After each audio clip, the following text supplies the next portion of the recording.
Hello, I have received my meal DIY burger kit and I'm going to open it up. So let's see what's in here now. There we go. Got some burger buns. Put that there. We have burgers ready. 1, 2, 3. These are the beef burgers. Packs 4.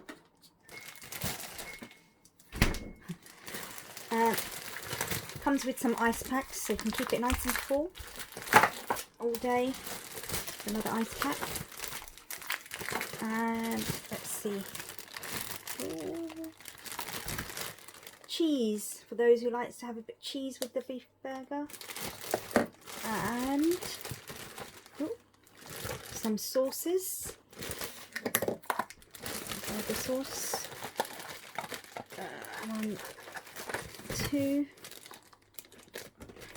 I actually put this kit in the fridge, but I didn't realise the ice packs were in there.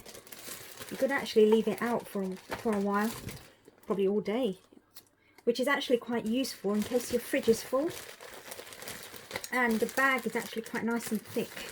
I'm actually going to reuse it with the ice packs. And you've got some onions and tomatoes. Okay, so let's get on with it.